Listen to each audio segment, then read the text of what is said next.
皆さんごきげんよう、上川薫です。今回取り上げる話題は、ウクライナにあるチェルノブイリ原発が停電状態に陥ったよというニュースが流れています。インターネット上ではこの速報を受けて非常に多くの人たちが東日本大震災の時の福島第一原発事故などを連想し、チェルノブイリにおいてもメルトダウンが発生してそれによって放射性物質が拡散されてしまうのではないかと非常に多くの人たちが不安に思っているようです。しかしその後のニュースというものを見るとそこまでの事態には発生しないだろうということが IAEA が見解を示しています。インターネット上にはおそらく不安を煽る内容といったものがかなり出回ってしまうのではないかと思いますので、ぜひとも私の動画を見て、少なくとも人類滅亡であるとか、欧州全滅であるとか、そのような煽り文句に載せられないようにしてください。というわけで早速ニュースを見ていきましょう。チェルノブイリ原発で電源喪失。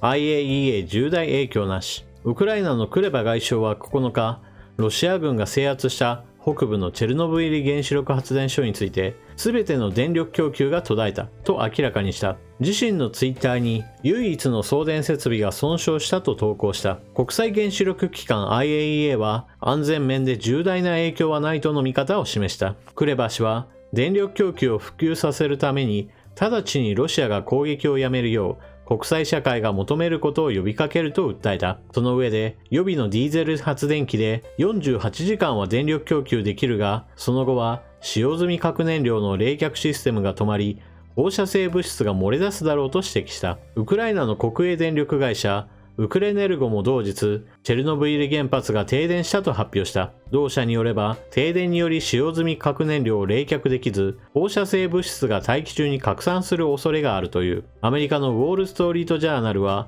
同原発に2万個の使用済みの核燃料集合体があり、電力がなければ熱を持ってしまう恐れがあると報じている。IAEA は冷却するための水は十分にあり、電力供給を必要とせずに効果的に熱を除去できると説明。現時点で深刻な問題になることはないとの認識を示した。チェルノブイリ原発は1986年に爆発事故を起こし大量の放射性物質が飛散した。現在は閉鎖済みでロシア軍が今回のウクライナ侵攻で制圧している。ロイター通信は同原発周辺で戦闘が続いていることから電源を回復できない状態だと伝えている。ここからは記事の補足となります。燃料棒とみられるものは2番もあり、それが保持プールに使っているそうです。この燃料棒の冷却期間は20年以上とみられます。インターネット上ではこの点についての情報というものが拡散されていないために、冷却が止まってしまったイコールすぐにでも福島第一原発で見られるような空だき状態になり、大量の水素が発生し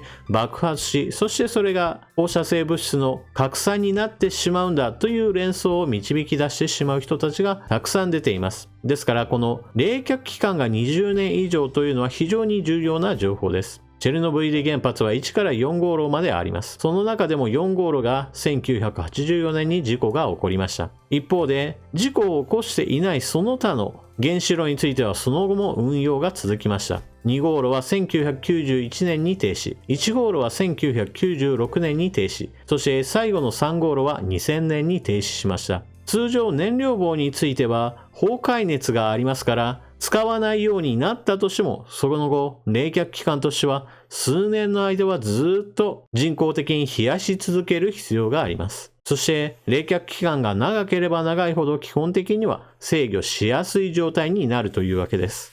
以上のようなことから IAEA の結論としては非常に長い冷却期間があること、プールには大量の水がある、よって重大影響なしと判断したというわけです。燃料棒についてなのですが、放射線については何万年単位で出ますが、一方で熱については20年以上の冷却期間を経ており、発生量は小さくなっています。ただしこれはゼロではないために、ずっと無冷却の状態であれば水が蒸発してなくなっていくというのは、ウクライナ当局の懸念しているその通りだと思います。ただし、水が全部なくなったとしても、メルトダウンするほどの熱発生量ではないというのがおそらくは IAEA の見解だと思います。紹介した記事プラスアルファ記事の補足の内容というものを皆さんが聞いていただければ、ああなるほど、それだったらチェルノブイリ事故の再来でもないし、また福島第一原発のようなことも起こらないだろうなということがご理解できると思います。しかし、一方において、じゃあ問題が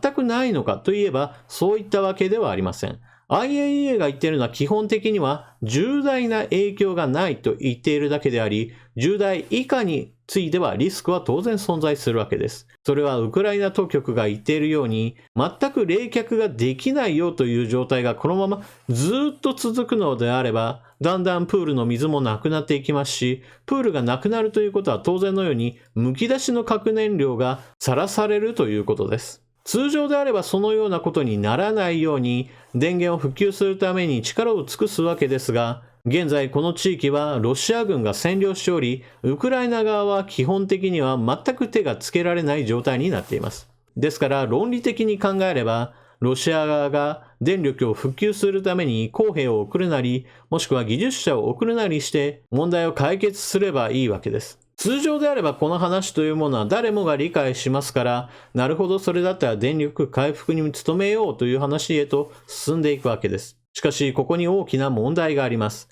現在のプーチン大統領がどのように考えているか、それは私たちには理解できないところがある点です。例えばプーチン大統領はこの原子力もしくは放射性物質についてこのようなことを言っています。現在ウクライナにおいては放射性物質を使った汚い爆弾、ダーティーボムを製造している疑いがある。であるからしてウクライナにおける原子炉は彼らに任せてはおけないというような話をしていました。これはウクライナ侵略を行うにあたっての口実の一つだったわけですが、実際問題チェルノブイリ原発においてだんだんと状況が悪化して放射性物質が漏れ出るような事態へと発展した場合においては、それこそプーチン大統領は自分の言った通りウクライナ側がこのような放射性物質を拡散させるようなことをしたんだみたいな風にして自分の言っていたことを正当化する可能性すらあります。もちろんその責任というものは復旧作業に取り組まなかった自分のことを棚に上げた上でウクライナ側に押し付けるといったことを行うでしょう。そのような危険性がある以上、果たしてチェルノブイリ原発に電力供給されるようになるかというのは不安な面があるのです。なぜそのような推測を私がしているかといえば、今回紹介していない記事というものが存在します。それは IAEA がチェルノブイリ原発のその監視データを取っているのですが、そのデータというものが通信施設が破壊されたために取れなくなってしまったよというニュースが出ているのです。これなどはチェルノブイリ原発で今一体何が起こっているのか外部からかわからないようにするためにロシア側が何かしたのではないかということが疑われています。最初の方でも述べましたが、すでにこの地域はロシア軍が制圧した状態であり、ウクライナ側がそのような工作をする理由というものは全く存在しません。ですからプーチン大統領に少しでもまともな判断力というものが存在するのであれば、ウクライナ側が求めているようにチェルノブイリ原発その周辺においては少なくとも軍隊を引いて電力供給の回復に向けての取り組みを行うべきでしょう。皆さんは今回のニュースを聞かれてどのようなことを思われたでしょうか。ぜひともコメントしていってください。それでは動画を最後までご視聴いただきありがとうございました。チャンネル登録していない方はぜひともチャンネル登録を。また YouTube チャンネルに対応した形で Twitter アカウントも運営していますので、ぜひともそちらの方も登録していただけると嬉しいです。Twitter においては YouTube 動画では取り上げていないニュースについてのコメントというものもたくさんしていますので、そちらはそちらで別物として今世の中で何が起こっているかをその一端をつかむことにご利用ください。それでは動画を最後までご視聴いただきありがとうございました。次の動画でまたお目にかかりましょう。またね。